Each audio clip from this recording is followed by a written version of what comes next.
जब जब धरती पर पाप बढ़ता है, धर्म की हानि होती है, तब तब मैं आता हूं। ये तो आप सब जानते हैं, किंतु क्या कभी आपने ये सोचा है क्यों मैं इस धरा का जीव बन के ही अवतरित हुआ? क्यों मैं मनुष्य के रूप में ही आपके बीच रहता हूं? आज बताता हूं। संसार में पाप और पुण्य संतुलन में चलते हैं, किंतु जब पाप सीमा से आगे बढ़ जाता है, मुझे यहां आना ही होता है। कारण यह है कि आप मुझे भुला देते हैं। चौंकिए मत, मैं आप में ही बसता हूं। बस आप स्वयं के भीतर बसे परमात्मा को भूलने लगते हैं, इसलिए मुझे आना पड़ता है। आपको ये बताने की सारी शक्ति आप में ही समाहित है, पर आप क्या करते हैं? मेरा सम्मान करते हैं, मुझे पूजते हैं, मुझसे शक्ति मांगने लगते हैं, भांति भांति की इच्छाएं मेरे सामने रखते हैं। मुझे आपकी श्रद्धा से कोई आपत्ति नहीं है, मुझे आपत्ति है उस भाव से जो आपको दुर्बल बनाता है। परमात्मा में श्रद्धा रखिए, किंतु स्वयं की आत्मा पर भी विश्वास रखिए, क्योंकि इस संसार में ऐसा कुछ भी नहीं है जो आप नहीं कर सकते। हर नर में नारायण बसते हैं, हर नारी में लक्ष्मी। तो पहचानिए अपने भीतर के नारायण को और बदल दीजिए समय के इस चक्र को। मुझे प्रसन्नता होगी, मेरे अवतार लेने का वास्तविक प्रयोजन आपको समझ आया तो शंका त्याग कर शंकर बन जाइए, अन्यथा कंकड़ के समान रहना होगा। एक बार सच्चे दिल से बोलिए राधे राधे। श्री कृष्ण कहते हैं, कभी आपने सोचा है इस संसार में हम सबसे अधिक किससे जुड़े हैं? अब कोई कहेगा माता पिता, कोई कहेगा मित्र, कोई कहेगा पत्नी, तो कोई कहेगा संतान। नहीं, यदि इस संसार में हम किसी से जुड़े हैं तो वो है समय। समय ही हमारा भूत है, समय ही हमारा वर्तमान है और समय ही हमारा भविष्य है। और हम क्या करते हैं? सबसे अधिक जुड़े समय को, सबसे बहुमूल्य संपत्ति को हम नष्ट कर देते हैं। कोई भविष्य के ऊंचे सपनों को बुनता है, कोई बीते कल को कोसता है, किंतु तनिक सोचिए, बीता कल आपके सोच विचार करने से बदलने नहीं वाला, और भविष्य के विषय में सोच विचार करके यदि आप अपना वर्तमान नष्ट कर देते तो आपका भविष्य भी बीते कल की ही भांति होगा। इसलिए आज के विषय में सोचिए, उसे उत्तम बनाइए। आपका भूतकाल और आपका भविष्य अपने आप उत्तम हो जाएगा। श्री कृष्ण कहते हैं, मनुष्य का स्वभाव है कमाना, संग्रह करना, फिर चाहे वो धन हो, नाते हो, संबंध हो या प्रसन्नता। परंतु क्या आपने कभी सोचा है नियति ने यह संग्रह करने की प्रकृति मनुष्य में क्यों डाली? एक बीज से पौधा पनपता है, उसके भोजन से फल संग्रहित होता है। क्यों? इसलिए ताकि वृक्ष उसे स्वयं खा सके? नहीं, बल्कि इसलिए ताकि वो भूखे जीवों में बांट सके। अब आप पूछेंगे इसमें वृक्ष का क्या लाभ? लाभ है, क्योंकि जो बांटता है वो मिटता नहीं। जो फल ये जीव खाते हैं वो उसके बीजों को वातावरण में बिखेर देते हैं, जिससे जन्म लेते हैं नए वृक्ष। उसकी जाति, उसका गुण, उसकी मिठास समर हो जाती है। इसलिए याद रखिए, अमीर होने के लिए एक एक क्षण संग्रह करना पड़ता है, किंतु अमीर बनने के लिए एक एक कण बांटना पड़ता है। श्री कृष्ण कहते हैं, संसार में सबसे बड़ी शक्ति क्या है? अब आप में से कुछ कहेंगे शस्त्र की, कोई कहेगा बुद्धि की, तो कोई कहेगा बल, किंतु ये सब अधूरे हैं। संसार में सबसे बड़ी शक्ति है मित्रता। यदि सच्ची मित्रता प्राप्त हो जाए तो वही सबसे बड़ा धन है। जब आप कठिनाइयों में होंगे तो मित्रता शस्त्र बनकर सहायता करेगी। मार्ग भटक जाओगे तो मित्रता शास्त्र बनकर आपका राह दिखाएगी। षड्यंत्र में फंस जाओगे तो बुद्धि बनकर बाहर निकालेगी। अकेले हो जाओगे तो ममता बनकर साथ निभाएगी। तो यदि इस संसार में कुछ कमाना है तो धन नहीं, मित्रता कमाओ।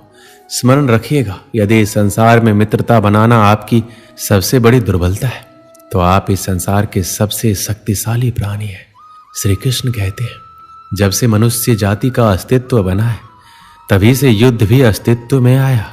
युद्ध जो कभी धन का द्वंद्व बन के सामने आता है तो कभी सुरक्षा का हथियार बनकर, कभी विजय की भूख के लिए तो कभी पराजय टालने के लिए। किंतु वास्तविकता तो ये है, यदि आपको आगे बढ़ना है तो बाधाओं से युद्ध तो करना होगा, परंतु युद्ध के लिए सज्ज रहना इतना महत्वपूर्ण नहीं जितना महत्वपूर्ण है ये समझना कि युद्ध को टाला कब जा सकता है। क्योंकि सबसे सफल युद्ध वही होता है जो कभी लड़ा ही ना चाहे। आप युद्ध में विजय प्राप्त करके स्वयं का मान तो बढ़ा लोगे, किंतु अपना बल खो दोगे। इसलिए जहां तक हो सके युद्ध को टालो, इस शक्ति को संग्रहित करो, ताकि जब ये युद्ध धर्म बन के सामने आए आप उसे पूरे बल के साथ लड़ सको। श्री कृष्ण कहते हैं, मन बड़ी ही विचित्र कृति है। यह मन शरीर के किस अंग में बसता है कोई नहीं जानता, किंतु संपूर्ण शरीर इस मन की इच्छा साकार करने के लिए प्रयास करता रहता है। अब यदि मन कुछ खाने का करे तो व्यक्ति उसकी इच्छा साकार करने का माध्यम ढूंढता रहता है। अब यदि मन किसी को शत्रु समझ ले तो व्यक्ति उसे नष्ट करने का हर संभव प्रयास करता है।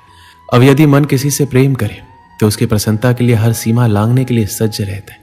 परंतु जीवन सुखद हो इसके लिए यह आवश्यक है कि मन खाली रहे, जैसे एक बांसुरी की भांति। भीतर कुछ भी नहीं, ना राग है ना द्वेष, तब भी तार छेड़ने पर स्वर निकलता है। इसी प्रकार मन को भी भावनाओं से मुक्त रखना आवश्यक है। स्मरण रखिए, मन में कुछ भरकर जियोगे तो मन भर के जी नहीं पाओगे।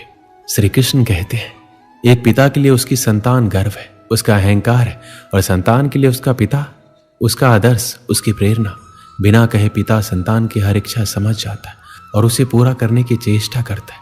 दूसरी ओर संतान सदैव प्रयास करता है कि अपने माता पिता को गर्वित करता रहे, किंतु यह बंधन है एक स्थान पर आके टूट जाता है, तब जब संतान स्वयं की इच्छा से अपना जीवन साथी चुनना चाहे। क्यों? कारण है संवाद की कमी। जब बात आती है संतान के विवाह की तो माता पिता सोचते हैं इसमें संतान से पूछना क्या, हम उसके लिए कुछ अनुचित तो चाहेंगे नहीं, और संतान का यह मानना होता है कि उसका भविष्य चुनना उसका अधिकार है। दोनों आपस में दुखी रहते हैं, किंतु बात कोई नहीं करता। होना यह चाहिए कि माता पिता को स्नेह के साथ संतान की इच्छा समझ लेनी चाहिए और संतान को उसी विश्वास के साथ माता पिता को विश्वास में ले लेना चाहिए। एक बार संवाद करके देखिए, वर्तमान और भविष्य दोनों ठीक हो जाएंगे। श्री कृष्ण कहते हैं, हम में ऐसा कोई नहीं होगा जिसने वृक्षों को नहीं देखा होगा, वृक्षों पर पक्षियों को ना देखा होगा, इनके घोंसलों को ना देखा होगा, इन पक्षियों को अपने छोटे छोटे बच्चों को भोजन कराते ना देखा होगा। ये संसार का सबसे ममत्व वाला दृश्य होता है। चिड़ियां दूर से अपनी चोंच में दाना भर कर लाती है, असक्षम संतान की चोंच में डालती है, स्वयं भूखी रहती है, निस्वार्थ निश्चलता और संतान के पंख निकलते तो उसे उड़ना सिखाती है और उसके पश्चात उसे स्वतंत्र कर देती है अपना जीवन जीने के लिए। इस आकाश में उड़ान भरने के लिए हम मनुष्य क्या करते हैं? जिस संतान को हम पंछी की भांति पालते हैं, उसके पंख निकलती है, हम उसे बांध देते हैं, ये सोच के कि कहीं वो दूर उड़कर ना चला जाए। ऐसा नहीं है। इस स्थिति में माता पिता को संतान से प्रेम नहीं है, अवश्य है, किंतु इसमें प्रेम पर मोह भारी पड़ जाता है, जो स्वयं अपने और संतान के बीच में बाधा बन जाता है। हम ये भूल जाते हैं कि हम केवल जन्मदाता है, भाग्य विधाता नहीं। और जब प्रेम मोह में आ जाए तो वो प्रेम नहीं स्वार्थ बन जाता है। इसलिए प्रेम को पास रखिए और मोह को दूर, क्योंकि जिससे प्रेम करते हैं उसका विकास नहीं रोका करते। बरसात के दिन आने वाले थे। चिड़िया का एक जोड़ा घोंसला बनाने के लिए पेड़ तलाश कर रहा था। उड़ते उड़ते वह जोड़ा एक नदी के किनारे पहुंचा। वहां कई पेड़ लगे हुए थे, उन्हें वह जगह अपने लिए उपयुक्त लगी। एक पेड़ के पास जाकर वो विनती करने लगे, बरसात के पहले हमें अपना घोंसला बनाना है, कृपया करके हमारी मदद करें, अपनी एक टहनी पर हमें घोंसला बनाने की अनुमति दे दें। पेड़ ने उन्हें इनकार कर दिया। पेड़ के इनकार से चिड़िया के जोड़े को बहुत बुरा लगा। जाते जाते वो बोले, इतना अहंकार अच्छा नहीं है, एक दिन तुम भी टूटोगे और तुम्हारा अहंकार भी। पेड़ कुछ कह पाता उससे पहले वो उड़ गए। उड़ते उड़ते वो नदी के पास स्थित जंगल में पहुंचे। वहां एक पेड़ से घोंसला बनाने की अनुमति मांगी। पेड़ सहर्ष तैयार हो गया। चिड़िया का जोड़ा उस पेड़ पर घोंसला बनाकर खुशी खुशी रहने लगा। बरसात का मौसम आ गया, लेकिन अब वो दोनों अपने घोंसले में सुरक्षित थे। एक दिन आंधी तूफान के साथ घनघोर बरसात हुई और वह पेड़ टूट कर गिर गया, जिसने चिड़िया के जोड़े को अपनी शाखाओं पर घोंसला बनाने की अनुमति नहीं दी थी। तूफान थमा और बरसात बंद हुई तो चिड़िया का जोड़ा नदी के पास पहुंचा। वहां उन्होंने उस पेड़ को नदी की तेज धार में बहते देखा। वो दोनों बहुत खुश हुए और पेड़ से बोले, हमने कहा था ना कि एक दिन तुम भी टूटोगे और तुम्हारा अहंकार भी। आज वो दिन आ गया, ये तुम्हारे कर्मों का फल है। पेड़ ने कहा, तुमने मुझे गलत समझा था, मैं पहले से जानता था मैं टूट जाऊंगा। मेरी जड़ें मिट्टी का साथ छोड़ रही थी, शाखाएं कमजोर हो गई थी, इसलिए मैंने उस दिन तुम्हें इनकार कर दिया था। तुम मेरी शाखा पर घोंसला बनाते तो आज जीवित ना रहते, लेकिन तुम्हें मेरा इनकार बुरा लगा, उसके लिए क्षमा। पेड़ की बात सुनकर चिड़िया के जोड़े को अपनी सोच पर बहुत दुख हुआ। इस कहानी से हमें क्या सीख मिलती है? कई बार जीवन में हमें इनकार का सामना करना पड़ता है। जाहिर है इनकार सुनना किसी को पसंद नहीं। इनकार से हमारी भावनाएं आहत हो जाती और उस समय हम सिर्फ अपनी भावनाओं के बारे में सोचते हैं। हम खुले मन से ये विचार नहीं करते कि इनकार करने वाले की कोई मजबूरी रही होगी या उसने हमारे भले के लिए इनकार किया होगा। हम उसे भला बुरा कहते हैं, दूसरों के सामने उसकी बुराई करते हैं। क्या एक ना भी हम सकारात्मक तरीके से नहीं ले सकते?